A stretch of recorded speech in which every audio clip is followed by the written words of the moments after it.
शांति की शक्ति से शांति जग में लानी है। शांति की शक्ति से शांति जग में लानी है। शांत मन हो तन हो शीतल, शांत मन हो तन हो शीतल। ऐसी दुनिया बनानी है। शांति की शक्ति से शांति जग में लानी है। शांति की शक्ति से।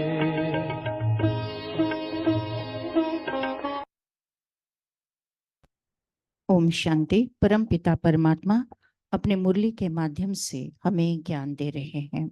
ज्ञान के पॉइंट्स का हम विचार सागर मंथन कर रहे हैं। आज की है अव्यक्त मुरली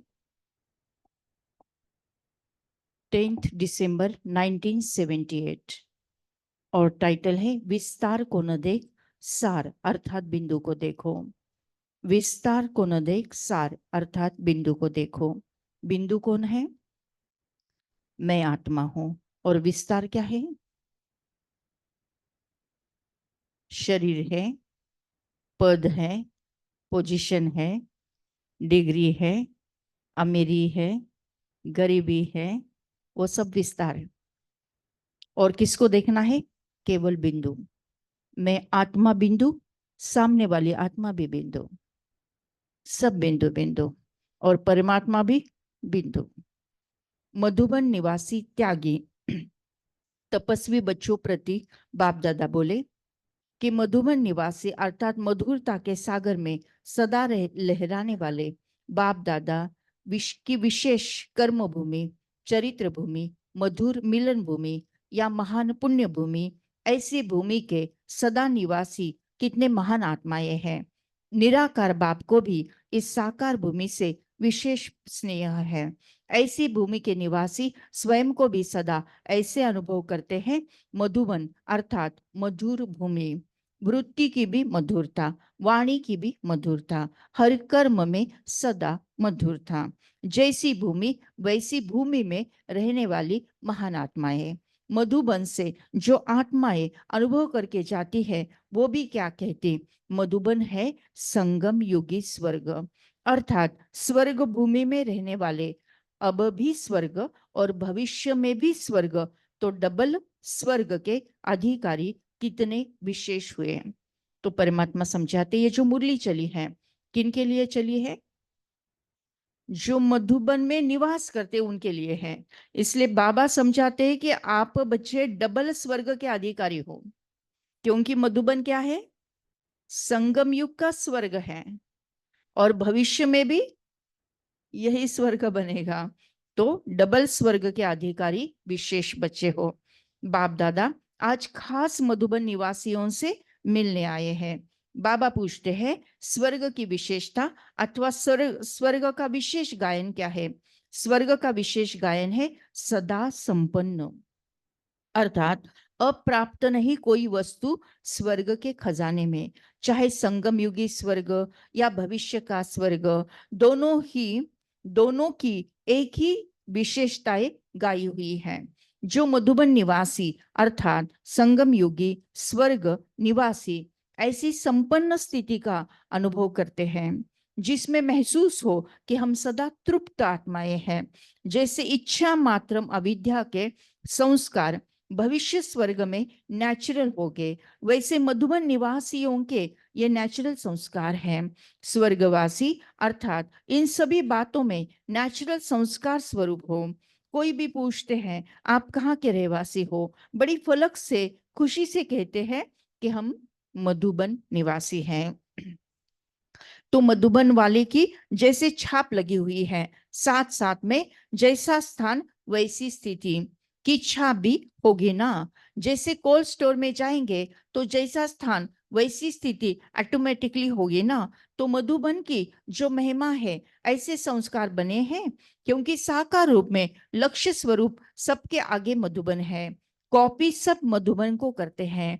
किसी भी स्थिति में हलचल होती है तो अचल घर मधुबन याद आता है कि मधुबन अचल घर में जाने से अचल हो जाएंगे। ऐसी भावना से, शुभ कामना से इस पुण्य भूमि पर सभी आते हैं। जब अनेक आत्माओं के हलचल का साधन मिलने का स्थान अचल घर मधुबन है, तो मधुबन में रहने वाले भी सदा अचल हो गए ना। ऐसी स्टेज अनेक आत्माओं के लिए मार्ग दर्शन करने वाली होगी, क्योंकि मधुबन है लाइट हाउस। सर्व सेवा केंद्रों को सहयोग देने वाले मधुबन निवासी हैं। सदा संकल्प, वाणी अथवा कर्म से एक दो के सहयोगी हैं, तो साथियों के भी सहयोगी होंगे ना। सर्व बच्चों को 1 वर्ष मिला है रिजल्ट निकालने के लिए, तो 1 वर्ष में अब क्या परिवर्तन लाया है, जिसको दूसरे सुनने वाले स्वयं भी परिवर्तन हो जाए। जैसे कई बार देखा होगा कि कोई कोई आत्माएं जब अपना सच्चा दिल से, उमंग से, बाप के स्नेह से अनुभव सुनाती हैं, तो अनुभव सुनते सुनते भी अनेक आत्माएं परिवर्तित हो जाती हैं। एक का परिवर्तन अनेक आत्माओं के परिवर्तन का साधन बन जाता है। तो ऐसे परिवर्तन हुआ जो अनेकों को एक एग्जाम्पल के रूप में हो। 1 वर्ष में ऐसे कोई वंडरफुल अनुभव हुआ है? किसने हाई जंप लिया, किसने लिफ्ट की गिफ्ट ली। परमात्मा आगे समझाते, जैसे आजकल टीवी में चारों ओर एक स्थान का चित्र स्पष्ट दिखाई देता है, तो मधुबन भी टीवी स्टेशन है। चारों ओर टीवी के सेट लगे हुए हैं और टीवी स्टेशन पर जो एक्ट चलता है वो ऑटोमेटिकली सब तरफ दिखाई देता है। तो मधुबन वाले का हर संकल्प भी चारों ओर दिखाई देता है, अर्थात फैलता है, क्योंकि टीवी सेट चारों ओर लगे हुए हैं। जैसे आजकल साइंस के साधनों द्वारा संकल्पों की गति या मनसा स्थिति को चेक कर सकते हैं, वैसे मधुबन निवासियों के संकल्पों की गति या मानसिक स्थिति चारों ओर फैलती है। इसीलिए हर संकल्प पर भी अटेंशन हो, इसमें अलबेलापन ना हो। मधुबन निवासी मधुबन में बैठे हुए भी किसी के प्रकार के विशेष संकल्प द्वारा वाइब्रेशन फैलाने चाहे तो एक स्थान पर बैठे हुए भी चारों ओर फैला सकते हैं। जैसे स्थूल चीज की खुशबू चारों ओर ऑटोमेटिकली फैल जाती है, वैसे ही वाइब्रेशन संकल्पों के द्वारा चारों ओर स्वतः फैल जाए। मधुबन निवासियों की ये विशेष सेवा है। परमात्मा समझाते, मधुबन निवासी जो है उनकी स्थिति सदा उच्च रहती है। उनकी गुणों की खुशबू जो है ऑटोमेटिकली सारे विश्व में फैलते रहती है। फिर भगवान आगे समझाते, जैसे मधुबन में विशेष भट्टी करते हो तो वाइब्रेशन चारों ओर पहुंचते हैं ना। चारों पत्रों द्वारा समाज न भी आ जाए, लेकिन सूक्ष्म वाइब्रेशन मधुबन के बहुत सहज चारों ओर फैल सकते हैं। तो ऐसी सेवा भी करते हैं या सिर्फ यज्ञ को संभालने की सेवा करते हो? कारोबार है कर्म द्वारा कर्मणा सेवा, लेकिन उसके साथ साथ मनसा सेवा की भी जिम्मेवारी है। बाप दादा तो वर्ष की रिजल्ट देखने आए हैं, तो सदा पास रहते हो, वह पास विथ ऑनर कहाँ तक बने हैं? जो महान आत्माओं के साथ रहते हैं, साकार में भी समीप है और स्थान भी महान है। ऐसी आत्माओं की प्रारब्ध क्या बनती है? शास्त्र में भी मधुबन की महिमा विशेष गाई हुई है। तो मधुबन निवासी हर बात में विशेष आत्माएं हर समय विशेषता दिखाने वाली है। जो भी ग्रुप आए वह यह अनुभव करे कि मधुबन निवासियों में ये विशेषता थी। मधुबन स्वर्ग में हर आत्मा सदा तृप्त आत्मा संपन्न मूर्त थी। परमात्मा सब मधुबन निवासियों के बारे में हमें समझाते हैं। परमात्मा आगे समझाते, इसका आधार है कि सदा एक लक्ष्य हो कि हमें दाता का बच्चा बन सर्व आत्माओं को देना है, न कि लेना है। ये करे तो मैं करूं नहीं, हर एक दातापन की भावना रखे तो सब देने वाले अर्थात संपन्न आत्मा हो जाएंगे। संपन्न नहीं होगे तो दे भी नहीं सकेंगे। तो जो संपन्न आत्मा होगी वो सदा तृप्त आत्मा जरूर होगी। मैं देने वाली दाता आत्मा हूं, देना ही लेना है। तो परमात्मा समझाते मधुबन निवासी सदा देते हैं, लेने की अपेक्षा नहीं रखते। वैसे हम आत्माओं को भी सदा देने का संस्कार अभी यहाँ धारण करना है। जो देता है वही देवता बनता है, जो देता नहीं वो देवता बन नहीं सकता है। और देना ही लेना है, जितना देना उतना लेना ही है। प्रैक्टिकल में लेने वाला नहीं लेकिन देने वाला बनना है। दातापन की भावना सदा निर्विघ्न इच्छा मात्रम अविद्या की स्थिति का अनुभव कराती है। सदा एक लक्ष्य की तरफ ही नजर रहे, वो लक्ष्य है बिंदु।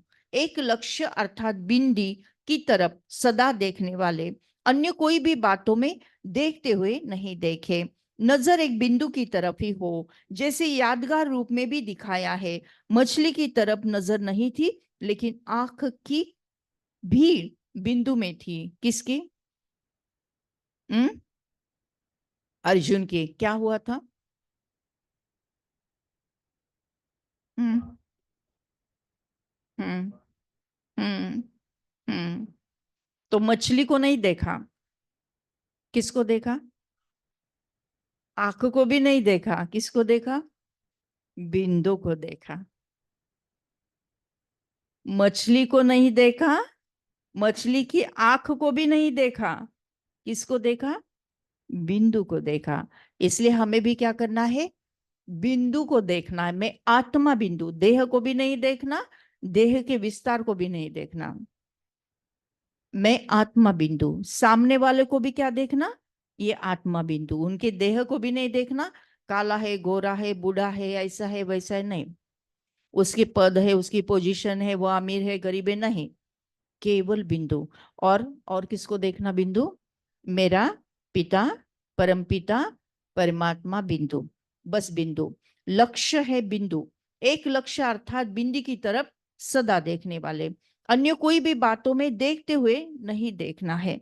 ऐसे हम किसी को देखते हैं, है ना, समझो मैं भी सामने देख रही हूँ, मुझे सब दिखाई दे रहे, लेकिन शरीर को देखते हुए नहीं देखना। दिखाई तो देगा क्योंकि रेंज में आया है ना, विजुअल पैरामीटर के रेंज में आया है, लेकिन उसको देखते हुए नहीं देखना। किधर है मेरी नजर? चमकता हुआ सितारा, चमकता हुआ सितारा, चमकता हुआ सितारा, बिंदु बिंदु बिंदु, बस इतना है। तो भगवान समझाते बस लक्ष्य बिंदु हो, नजर एक बिंदु की तरफ ही हो। जैसे यादगार रूप में दिखाया है, मछली की तरफ नजर नहीं, आग की तरफ भी नजर नहीं, बिंदु में नजर है। मछली विस्तार है, बिंदु सार है। तो विस्तार को नहीं देखो, बिंदु को देखना है। इसी प्रकार अगर कोई भी बातों के विस्तार को देखेंगे तो विघ्नों में आएंगे, और सार को देखेंगे तो बिंदु रूप स्थिति बन जाएंगे। फुल स्टॉप अर्थात बिंदु लग जाती। कर्म में भी फुल स्टॉप अर्थात बिंदु, स्मृति में भी बिंदु अर्थात बीज रूप स्टेज हो जाती। ये विशेष अभ्यास करना है। विस्तार को देखते हुए नहीं देखना, सुनते हुए नहीं सुनना, प्रैक्टिकल में ऐसा अभ्यास करना है। अब अंत के समय चारों ओर हलचल की आवाज तो जो बड़ी दुखदायी होगी, दृश्य भी अति भयानक होंगे। अभी की तो बातें सिंपल चल रही है, इससे भी भयानक बातें होगी, अति भयानक होंगे। अभी की बातें उसकी भेंट में कुछ भी नहीं है। अगर अभी से देखते हुए न देखने का अभ्यास हो सॉरी, अगर अभी से देखते हुए न देखना, सुनते हुए न सुनना, ये अभ्यास पक्का करना है। ये अभ्यास नहीं होगा तो अंत में इस विकराल दृश्य को देखते एक घड़ी के पेपर में सदा के लिए फेल हो जाएंगे। अभी इतनी कठिन परिस्थिति नहीं है, लेकिन फिर भी देखते हुए नहीं देखना, सुनते हुए नहीं सुनना, और आगे जाके विकराल अति भयानक आएगी, और फिर हम बोलेंगे अरे बाप रे, ऐसा कैसा? शरीर छूट गया। पास हुए कि फेल हुए? अंतमति सुगति, अंत समय में क्या भाव आया? अरे बाप रे, ऐसे कैसे हो गए, डर गई ना, अचरज में आ गई। किसकी याद आ गई? किसकी भी याद नहीं आई। परमात्मा की याद आई क्या? नहीं आई। क्या हो गया? फेल हो गई। तो क्या अभ्यास होना चाहिए? देखते हुए नहीं देखना, सुनते हुए नहीं सुनना। इसलिए मुरली के आखिर में हम क्या संकल्प लेते, क्या स्व मान लेते? इस पुरानी दुनिया को मुझे देखते हुए नहीं देखना, सुनते हुए नहीं सुनना, बस इस दुनिया से न्यारा और परमात्मा को प्यारा। मैं आत्मा मेरा परमात्मा, मैं आत्मा मेरा परमात्मा, मैं आत्मा मेरा परमात्मा, बस यही अभ्यास, अभ्यास और अभ्यास। जो इतना अभ्यास करेंगे, तीव्र पुरुषार्थी बनेंगे, वो सतयुग में उच्च पद पाएंगे, है ना। सभी आत्माएं बैठी है ना, आज जो सामने बैठी है, वो सभी उच्च पद पाने वाली आत्माएं हैं। भगवान समझाते कि अंत में इस विकराल दृश्य को देखते एक घड़ी के पेपर में सदा के लिए फेल हो जाएंगे। सदा फेल मार्क्स मिल जाएगी। इसीलिए ये भी विशेष अभ्यास चाहिए। ऐसी स्टेज हो जिसमें साकार शरीर भी आकारी रूप में अनुभव हो। जैसे आकार रूप में देखा, साकार शरीर भी आकारी फरिश्ता रूप अनुभव किया ना। चलते फिरते कार्य करते आकारी फरिश्ता अनुभव करते थे। शरीर तो वही था ना, लेकिन स्थूल शरीर का भान निकल जाए कारण स्थूल शरीर होते भी आकारी रूप अनुभव करते थे। तो ऐसा अभ्यास आप सबका हो। कर्मेंद्रियों द्वारा कर्म होता रहे, लेकिन मनसा शक्ति द्वारा वायुमंडल शक्तिशाली, स्नेह संपन्न, सर्व के सहयोग के वाइब्रेशन का फैला हुआ हो। जिस भी स्थान पर जाए तो ये फरिश्ता रूप दिखाई दे। परमात्मा समझाते, ब्रह्मा बाबा जब लास्ट समय में थे ना, तो जो बच्चे उनको लंबे से देखते थे,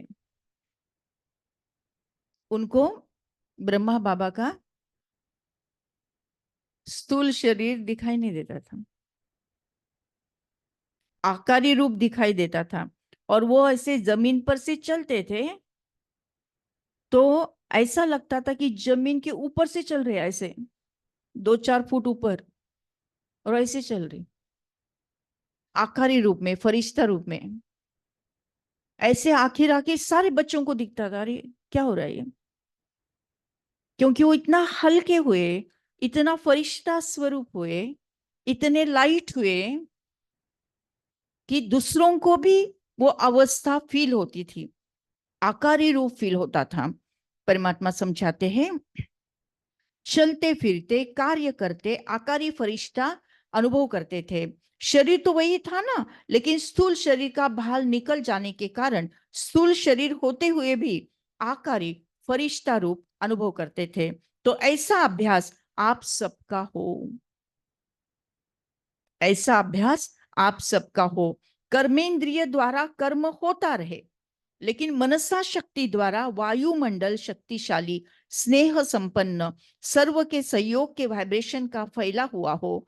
जिस भी स्थान पर जाए तो ये फरिश्ता रूप दिखाई दे।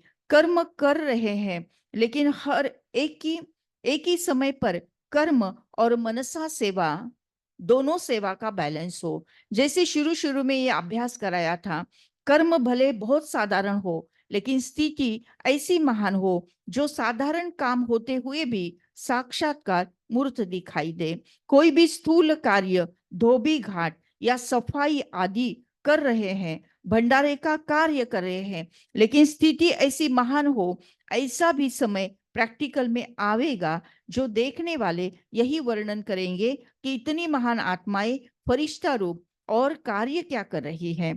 कार्य साधारण और स्थिति अति श्रेष्ठ। जैसे सतयुगी शहजादियों की आत्माएं जब आती थी तो वो भविष्य में रूप प्रैक्टिकल में देखते हुए अचरज खाती थी ना, कि इतने बड़े महाराजे और क्या कार्य क्या कर रहे हैं, विश्व राजा और भोजन बना रहे हैं। वैसे ही आने वाली आत्माएं ये वर्णन करेंगे कि हमारे इतने श्रेष्ठ पूज्य इष्ट देव ये क्या कार्य कर रहे हैं। चलते फिरते इष्ट देव या देवी का साक्षात्कार स्पष्ट दिखाई दे। अंत में पूज्य स्वरूप प्रत्यक्ष देखने लगेंगे, फरिश्ता रूप प्रत्यक्ष दिखाई देने लगेगा। जैसे कल्प पहले का भी गायन है, अर्जुन का साधारण सखा रूप भी देखा, लेकिन वास्तविक रूप का साक्षात्कार करने के बाद वर्णन किया कि आप क्या हो। इतना श्रेष्ठ वो साधारण सखा रूप, इसी रीति आपके भी साक्षात्कार हो गए। भगवान समझाते हैं, जितना जितना हम बिंदु का अभ्यास करेंगे, विस्तार को छोड़ देंगे, मैं आत्मा बिंदु, सामने वाली आत्मा भी बिंदु, ड्रामा के हर सीन को लगाओ बिंदु और याद करो परमात्मा बिंदु। बस ये अभ्यास जितना पक्का करेंगे, उतना उतना फरिश्ता रूप की स्थिति, आकारी रूप की स्थिति आपकी होती जाएगी। फिर आप एकदम साधारण भी काम करो, झाड़ू लगाने का भी काम करो, तो भी सामने वाले आत्मा को आप में इष्ट देवी देवताओं का साक्षात्कार होगा। जो भविष्य का आपका रूप है, उसका साक्षात्कार होगा। इसीलिए कौन सा अभ्यास? मैं आत्मा बिंदु, सामने वाली आत्मा बिंदु, ड्रामा के हर सीन को बिंदु और मेरा परमात्मा बिंदु। यह अभ्यास पक्का पक्का और पक्का करना परमात्मा समझाते हैं, तो इससे आपके साक्षात्कार हो गए। परमात्मा आगे समझाते हैं, चलते फिरते भी साक्षात्कार होंगे।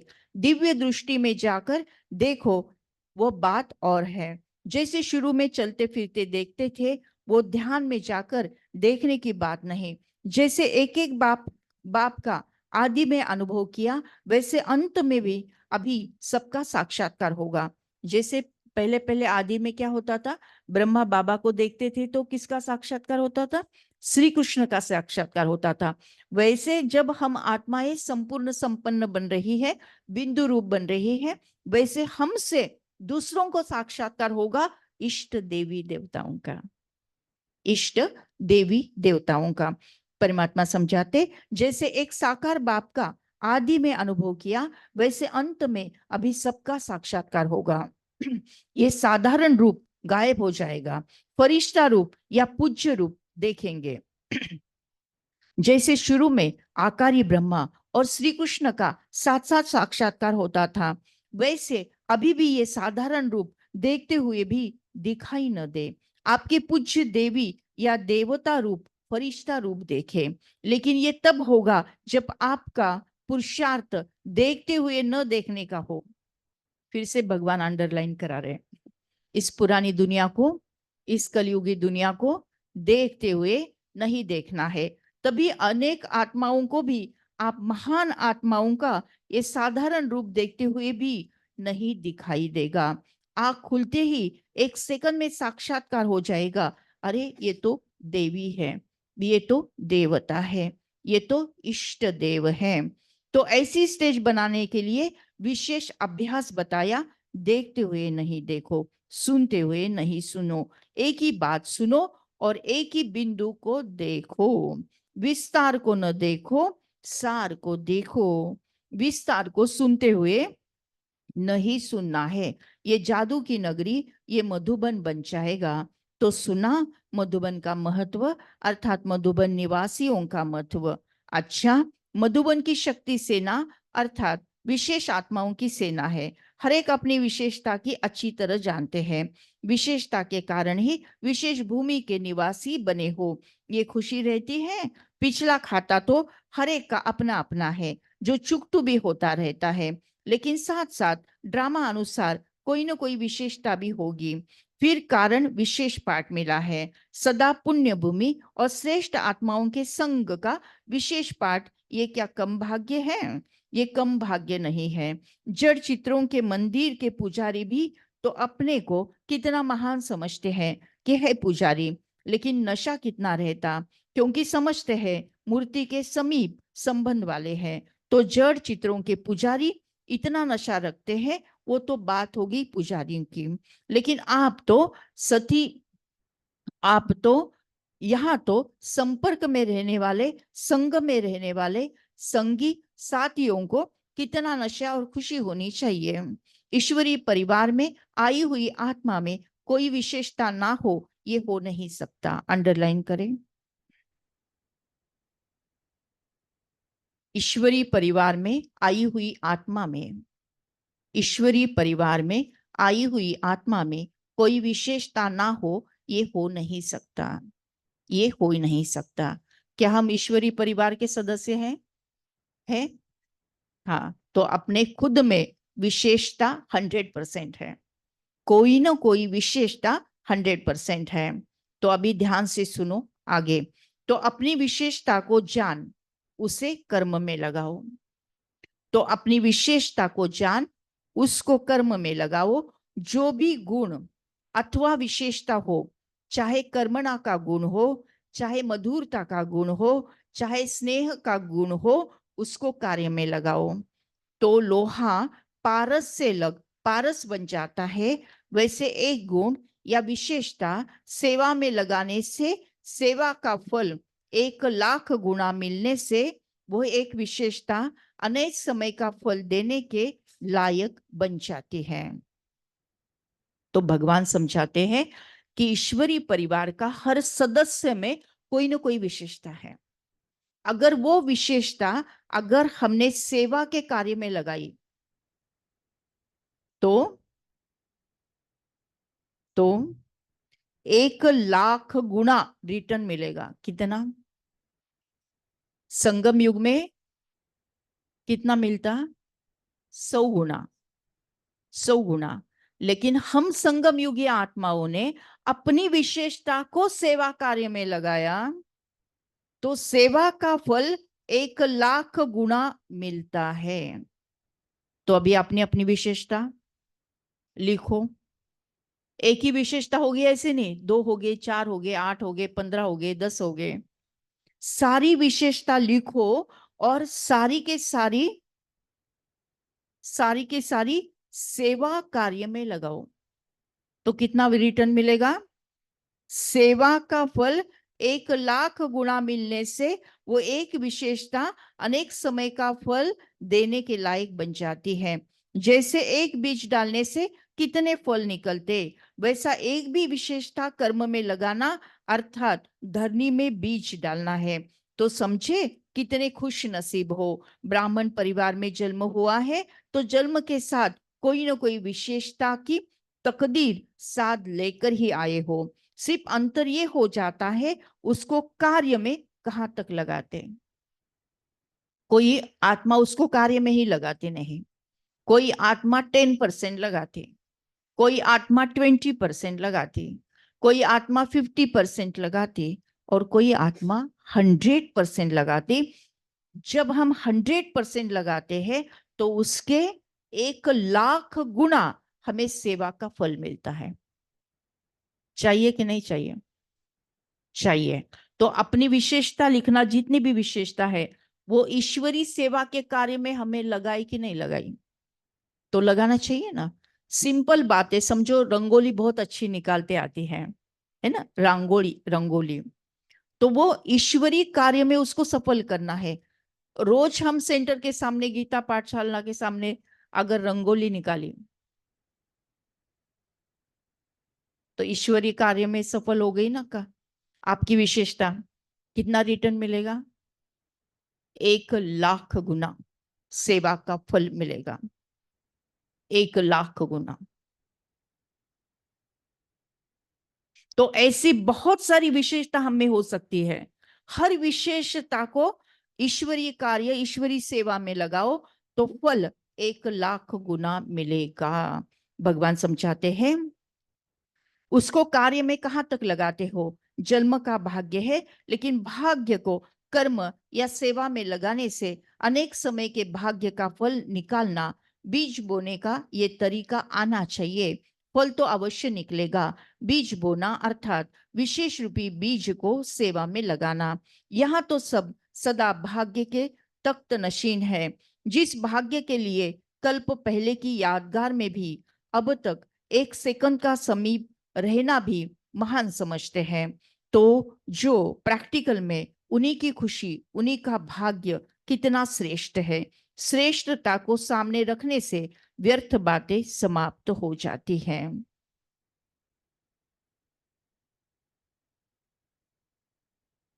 परमात्मा आगे समझाते, पांडव अर्थात सदा विजयी। पांडव का नाम विजय के कारण ही प्रसिद्ध है। पांडव सेना वो भी विशेष सागर के कंठे पर श्रेष्ठ संग में रहने वाली।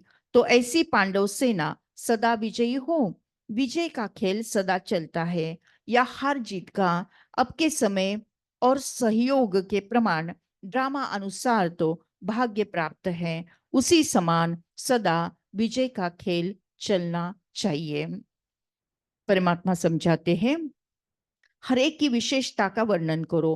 कोई कहे भी कि हमने ऐसा देखा, तो भी आपके मुख से कोई ऐसी बात न निकले। आप उनकी विशेषता सुनाकर उस आत्मा को चेंज कर दो। सबके मुख से हर एक के प्रति वाह वाह निकले, तभी बाप की वाह वाह होगी।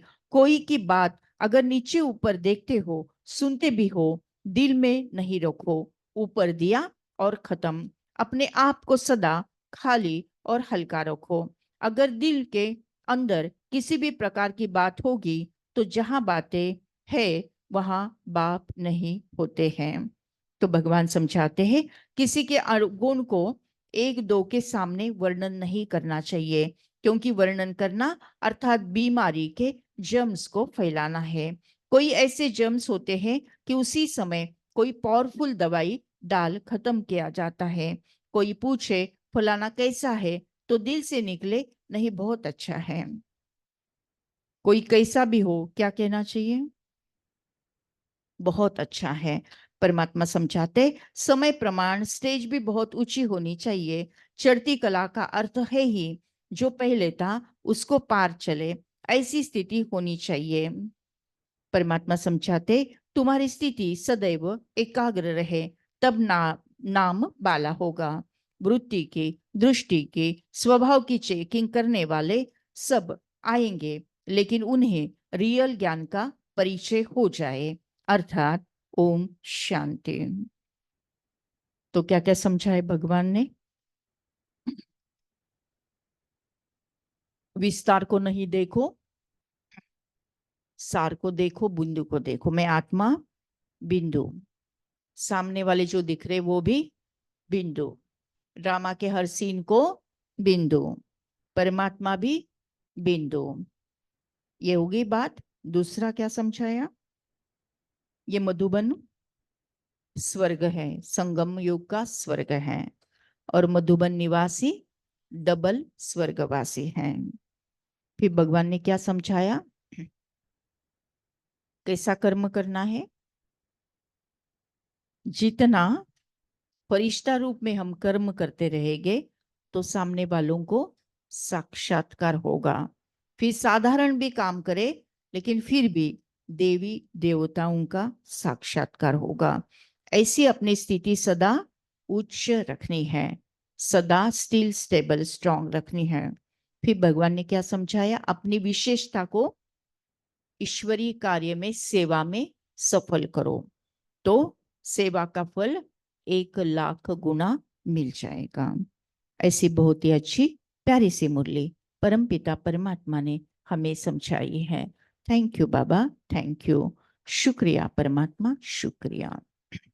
मेडिटेशन करते हैं। ये 3 बिंदु मत बिसरो। गीत। सीधा होकर बैठना है, अपना पूरा ध्यान सांसों की तरफ, साक्षी भाव से सांसों को महसूस करना है।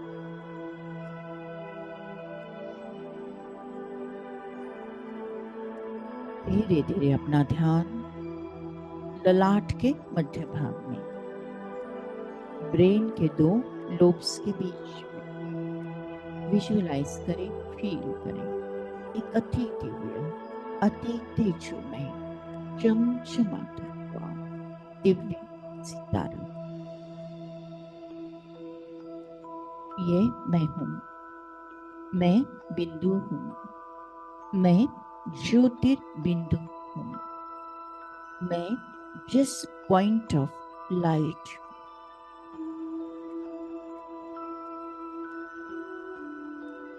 मैं रोशनी हूं, मैं उजाला।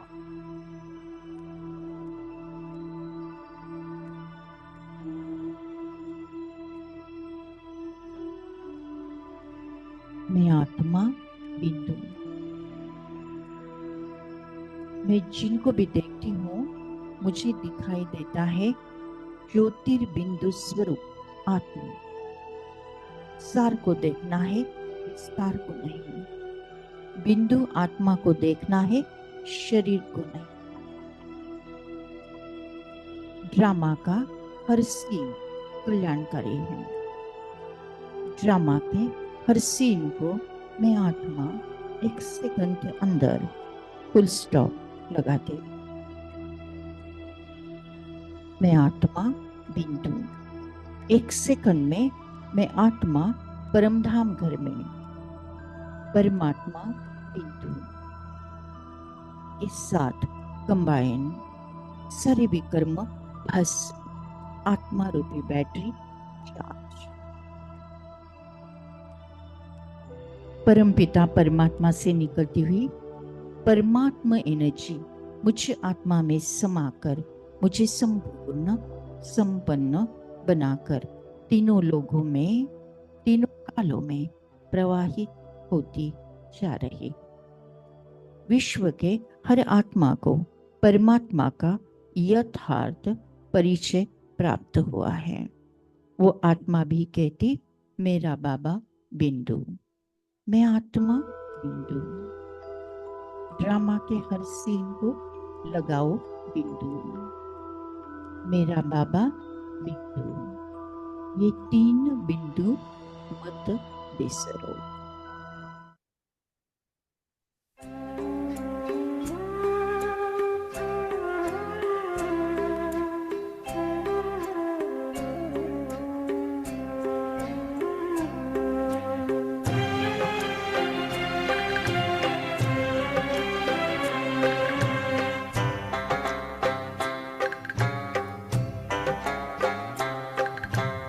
ये 3 बिंदु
बाबा, थैंक यू। शुक्रिया परमात्मा, शुक्रिया। आज के मुरली के द्वारा जो पुण्य फल प्राप्त हुआ है, ये पुण्य फल हम विश्व की सारी कमजोर आत्माओं को, दुखी और बीमार आत्माओं को, विकारी और विकृत आत्माओं, भटकती हुई आत्माओं को दान करते हैं, प्रदान करते हैं, जिसके कारण उन्हें शांति और मुक्ति का रास्ता प्राप्त हो जाए। Thank you Baba, thank you. आपने हमें वरदान दिया है कि जहाँ जहाँ मेरी दृष्टि जाएगी, वहाँ वहाँ पवित्रता का बल बढ़कर सर्व का कल्याण होगा। लास्ट पेपर, नष्ट मोह स्मृति लब्धा। इस पेपर में मैं आत्मा 1 सेकंड के अंदर 5 मिनट ऑनर होती हूँ। मुझे किसी से मोह नहीं, न कोई व्यक्ति से, न वस्तु, पदार्थ या वैभव से। मुझे स्मृति है कि मैं आत्मा हूँ, मेरा परमात्मा है, अब घर जाना है। अंतमति सुगति। इस शरीर त्याग करना है अपनी इच्छा से, हंसते हंसते परमात्मा की याद में। बस मुझे याद आ जाए केवल परमात्मा।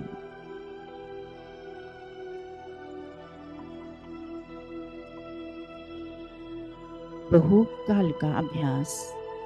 मेरा हर संकल्प शुद्ध है, शुभ है, कल्याणकारी है, दिव्य है, शक्तिशाली है, समर्थ है। मेरा हर पल, हर क्षण ईश्वरीय कार्य में सफल है। मैं मेरी विशेषता ईश्वरीय कार्य में सफल कर 1 लाख गुना सफलता प्राप्त करती हूँ। मैं श्वासोश्वास परमात्मा को याद करती हूँ। इस पुरानी दुनिया को मैं आत्मा देखते हुए नहीं देखती हूँ, सुनते हुए नहीं सुनती हूँ, सदा अचल, अडोल और खुश रहती हूँ। ओम शांति, शांति, शांति।